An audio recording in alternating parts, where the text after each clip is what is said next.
Okay, yes. My name is Melissa. My name is Kara-Leah. And this is another episode of What is the Real? Yeah. Reality show. What is the real? Which is what we've been talking about of how do we keep this real? How do we not layer it with pretense? I mean, already it's an artificial container because we're engaging with you and we don't even know who you are. So we're pretending to talk to you versus when we set up for these conversations, we spend an hour or so talking about what is real for us right now, what is on our minds, what are we aware of that we want to discuss. Mm-hmm. And then there's a time frame, right? So we're giving ourselves 11 minutes. Oh, we don't have a timer. Yeah, we'll just have to go by that little one down there. Okay. But we're basically giving ourselves 11 minutes to converse on a topic. And the interesting thing about that is both Melissa and I tend to feel into things, right? We tend to talk slow, and we circle around. It's like we come at something from so many different angles to see, like, what is this? What is this? What if I look at it from there? What about from there? And what I'm noticing within the 11 minutes is I'm naturally speeding up. And when I speed up, I go more into my head and I'm operating from a different place. And so... And it can be exciting, you know. Oh my God, the it's so first exciting. one we did when we were moving around and we weren't so contained physically because we didn't have the microphones. It was very fun. It was very exciting and probably maybe more entertaining for people to watch. So this might not be as entertaining. And maybe that's also part of what we're talking about in terms of when we were talking about the difference, or is there a difference between waking up and enlightenment? So that's our topic for this 11 minutes. Is there a difference between waking up and enlightenment? Or awakening and enlightenment, same idea. So I was thinking about how, like, waking up could be more entertaining. You know, it's sort of the next fad, or it has been for a number of years, but it's sort of the diversion from mainstream life, or another realm in which to explore. However, is it just enlightened? Another part of the bullshit, though? Yeah. So waking up, if I was to give you a definition, my sense of waking up is becoming conscious of the patterns, right? Conscious of the loops of the mind, of the conditioned mind, like being a people pleaser, for example, having a pattern of people pleasing, becoming conscious of the unconscious fears. They're no longer unconscious, becoming conscious of the limiting, but all of this stuff, all the programming that has been running my system, so then I can choose how to be. So for me, that's what it means to wake up. What's your sense of it? Like, yeah, same. I would agree with that. That okay. You can't make a choice. You know, what I say to people in the physical practice is you can't let go of something you don't know you're holding on to in the first place. So if you habitually hold your shoulders up, no matter how many times I say, release your shoulders, you're not even going to hear it until you actually feel the release of it and know that you're holding in the first place. So, yeah. Quick aside. So on that, right? I had my son take a few photos recently for a guy that I know, and when I looked at the photos, I could see, like, I was armored. I was holding, like, I didn't know it in the photo. I could kind of feel a little bit, but it was only when looking back, that third perspective, I was like, holy shit, there's some real unconscious. I'm not allowing myself to be soft and open and real and vulnerable and seen. That's it. I'm not allowing this guy to see me, even though ostensibly that's what you're trying to do, is let him see you. But that was a conversation I was having recently with someone about how photos are revealing. And there's a resistance to thinking that, because generally when we look at photos of ourselves, we're like, oh, it's not what I thought I looked like. Yeah. Or I don't want to admit that might be what I look like, but I feel like sometimes they really are quite honest. Like, there are some photos of me taken when I did the advanced teacher training with Anna Forrest, and I kept them on the My Yoga Facebook page, because even though for me I don't want to see myself that way, they're honest, and I can look really old and haggard, and I can also look really young. Like I can look so many different ways, and yet it takes some courage to be seen. That's it, right? I think that's worth pointing out, because that's what it means for me to wake up, is like literally being able to choose what to channel through the being. You know, like which role am I going to choose to play? So I recently did a photo shoot with Pete Longworth, who's amazing. And it's the second shoot that I'd done with him, and I was so much more relaxed. And in the first shoot I did, I was just letting things come through me, but it wasn't by choice. In the second shoot, I was literally able to choose the energy. It's like, now I'm going to channel a 1950s siren. Now I'm going to channel this. Now I'm going to let this... And it was all there. And I can see it in the photos. And I look like different people, you know? And that's that sense of that when we wake up, it's like realizing that we are not the character. We are the one playing the character.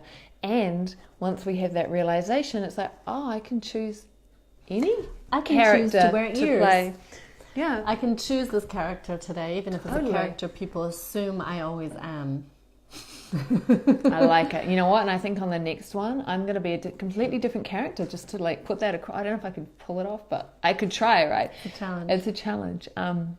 Yeah, so that feels like waking up. So enlightenment. Let's talk about what's enlightenment. Can you define enlightenment, what you feel like it is? Well, if I think about, you know, Jed McKenna, who's really influenced my thinking, and I don't want to speak for you, but I learned about him through you, so maybe you're thinking as well, that, you know, is waking up in the dream is like in the Matrix, is being able to get all the goodies out of it, right? But to choose your character, right? Enlightenment is stepping out of it altogether. Right. And that's quite... I mean, I've always felt like an alien. However, I think that's... Which star are you from? Regulus. Really? I'm from Sirius. Are they in the same... Sirius is the dog star. Regulus is in the constellation Leo. Maybe that's why we get along. No. So enlightenment is stepping right outside of everything. Like, okay, so let me think about this for a second. Okay, so we dream. You're in a dream, right? Most of us, when we're dreaming, don't know we're dreaming. But then sometimes you have a lucid dream. And it's like, holy shit, I'm in a dream. Oh yeah, I'm just going to rock this dream. Can I have the hottest, sexiest guy right now? Or fly. Oh, yeah, of course. Or, just whatever, right? Influence it. Yeah. And that's like waking up, right? That level. Lucid dreaming, equivalent to waking up. But enlightenment is when you're not dreaming anymore. You've literally exited the whole thing, right? And obviously I can't talk about it because I'm not enlightened. And is there anyone who, like... Well, but I think that seems to me a hallmark of it is that even when you are enlightened... You can't talk about it? It's like Fight Club? Okay. Well, and also, I mean, you know, I remember from what Jed was saying is that the self cannot desire no self, which is essentially what enlightenment is. No self. No self, right. Because it would be suicide. Yeah. In all ways except the physical. So we're going to fight. The self is going to fight too. Okay, but waking up, right, to me that feels more and more like I'm not identified with a sense of self. That I'm more and more in the I am consciousness container witness, which then perceives all these different aspects of self that can channel through, come through at any time. So then as enlightenment...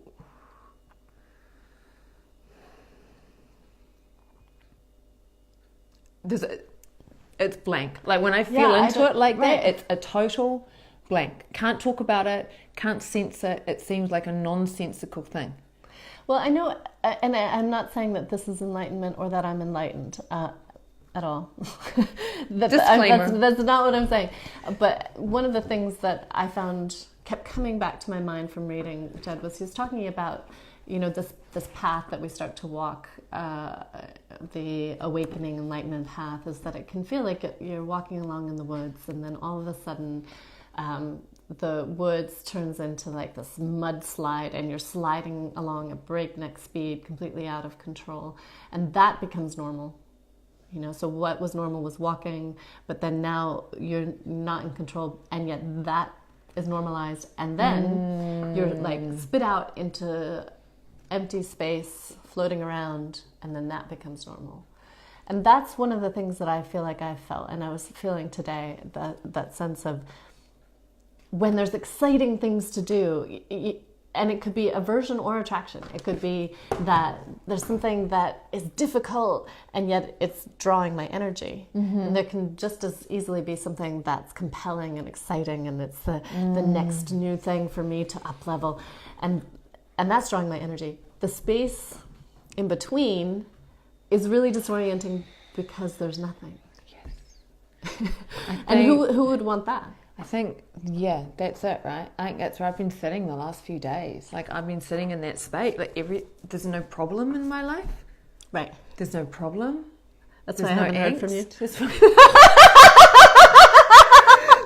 There's no problems. There's no issues. There's nothing going on. There's almost nothing. I mean, it's not that there's nothing I desire, but like, my needs.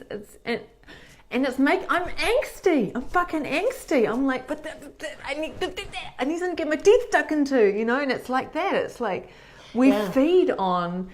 I'm like, I need the next challenge. All right, what am I going to do? I'm going to write another book. It's time. I have to write another book now. So that there's something. Yeah. So how do we? Would you even want to be in a space of not? No. Well, and so somebody yesterday was talking about balance. Time check. We have to like wrap it up. So wrap it up. So talking about balance, and I was saying, well, actually, in our English language and most Western languages, they're noun focused. So we get stuck in the noun. Balance is never finished. It's balancing. And so when we're going from attraction to aversion, we're always in that movement. Actual balance, I feel like, is this disorienting, sort of static, spacious point. That when it really comes down to it, how many people would want that?